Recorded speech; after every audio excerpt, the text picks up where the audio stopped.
Welcome to today's session on CISM Domain 2, Information Risk Management. In this video, we'll cover 10 carefully selected practice questions designed to test your understanding of risk management principles. Domain 2 is one of the most critical areas of the CISM exam because it focuses on identifying, assessing, and mitigating information security risks to support business objectives. As we go through each question, pay close attention not only to the correct answers but also to the explanations, since they will help you understand the reasoning and strengthen your exam strategy. Q1. When conducting a risk assessment, what should be the primary focus of the information security manager?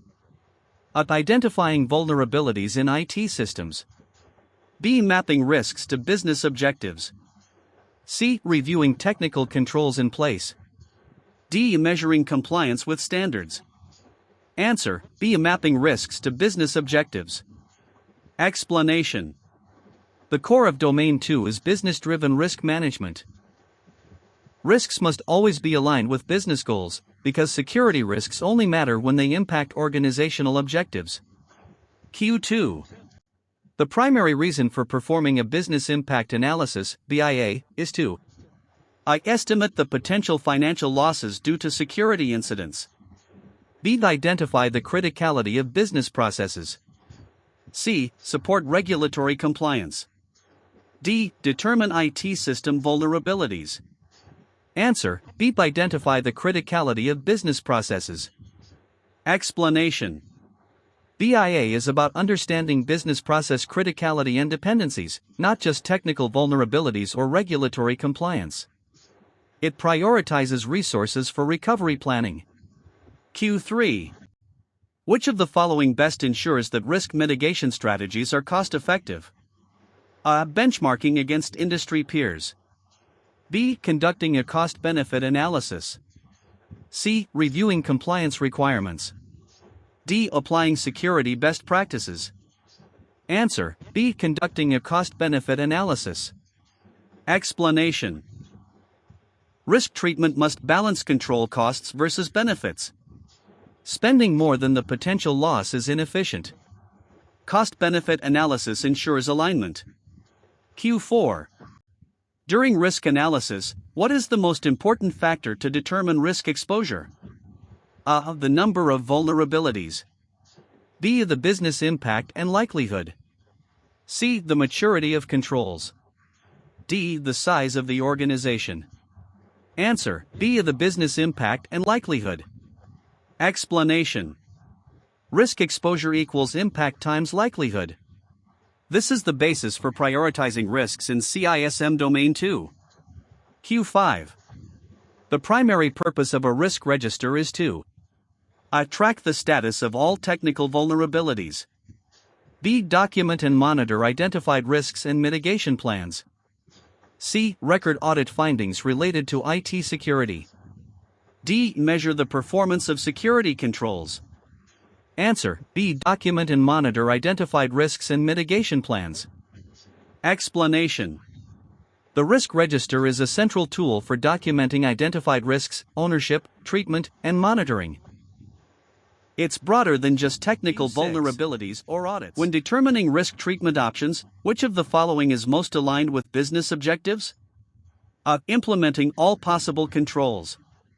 B. Transferring risk to third parties. C. Accepting risk within tolerance levels.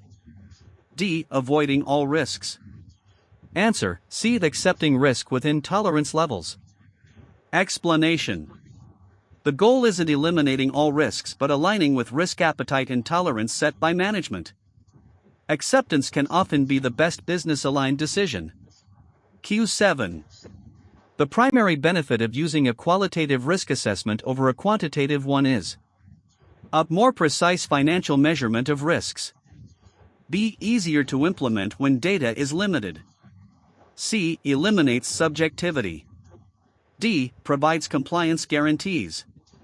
Answer: B. Easier to implement when data is limited. Explanation. Qualitative assessments use scales like high, medium, low. They are useful when data is scarce, though less precise than quantitative methods. Q8.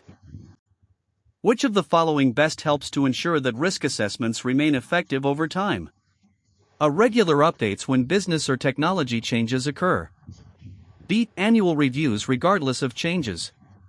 C. Independent third-party validation. D. Continuous monitoring tools only. Answer: A. Regular updates when business or technology changes occur. Explanation: risk assessment is not one-time.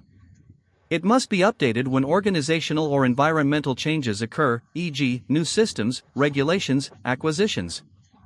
Q9. Which of the following should be the primary consideration when defining risk tolerance?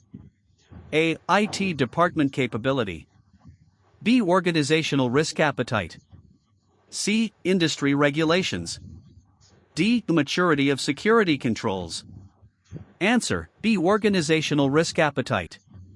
Explanation: risk tolerance derives from executive-defined risk appetite, balancing business goals with acceptable levels of uncertainty. Q10. When outsourcing a critical business process, the primary risk management concern is: A. Cost savings from outsourcing. B. Ability to enforce compliance in the vendor contract. C. Reduced visibility into the vendor's risk environment. D. Availability of vendor technical resources. Answer: C. Reduced visibility into the vendor's risk environment. Explanation: outsourcing transfers responsibility but not accountability. The biggest risk is lack of visibility into the vendor's controls, requiring strong governance and monitoring. Great work! You've just completed 10 practice questions from CISM Domain 2, Information Risk Management. Remember, Domain 2 is the largest portion of the exam, and mastering risk assessment, risk treatment, and alignment with business objectives is essential for success. Keep practicing daily questions, focus on the reasoning behind each answer, and train yourself to think like an information security manager rather than a technician. If you found this video helpful, don't forget to like, share, and subscribe to stay updated with more CISM practice questions and study tips. Thanks for watching.